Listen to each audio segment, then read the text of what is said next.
Now, it seems to me that there would be a couple of dangers associated with this. One would be, while you would be able to monitor, say, what your opponent is putting out on their website, and I'm not sure that the laws at this point are so strict that you couldn't get away with some pretty inflammatory stuff about your opponent. I mean, you could make all kind of claims. How do you know, I mean, could you misjudge? I mean, you don't know how many people are hitting that site. How big you react to something that they're putting out? Well, the laws of defamation apply whether it's internet or but just in a typical campaign, there's a certain amount.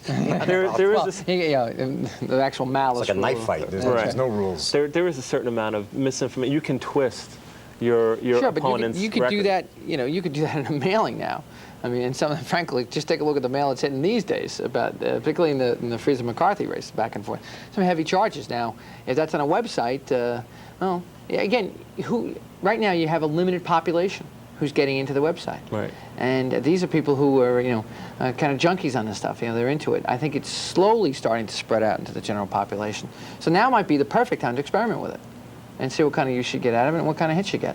Can a campaign afford, now, of course, you're a popular candidate and you have all the money in the world, but I do? Okay. But can a campaign afford to experiment with this?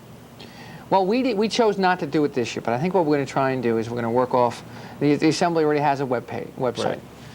Right. In a governmental context, I think that's what we're going to try first. We're going to try to work off that, see what the ins and outs were, see what the prices are, see how you develop this thing. And again, try to do surveys or take an analysis of what the current websites have generated and see, again, is it worth it?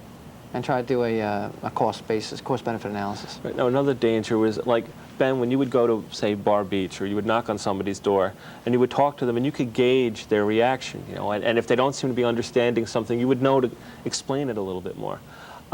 When someone is sitting in their house, in their living room or den, or you don't know how they're reacting to the material that you put out there. Isn't that another danger?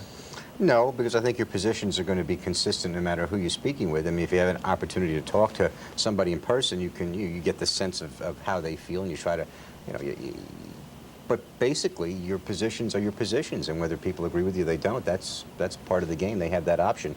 So I think one of the good things about having a website or having campaign literature is it really sort of pinpoints and solidifies a position of a candidate. And if you change your position, you just take a copy of your webpage and say, well, didn't you put this position out last week, and all of a sudden you've changed your position?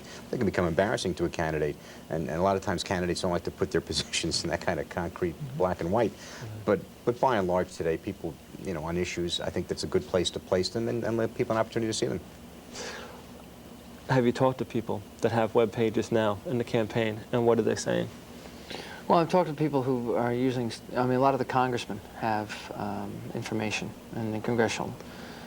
I have not gotten a chance to get any analysis back as to how many people are using it, but people think it's good for limited use, limited resource. You're in a four-man race. Are any of your opponents using the internet at all? Not that I know of. Okay. Okay.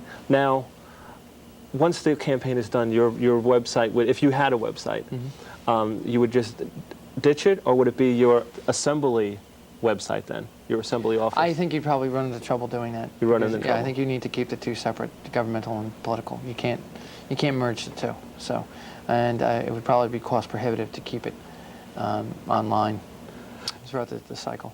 Right.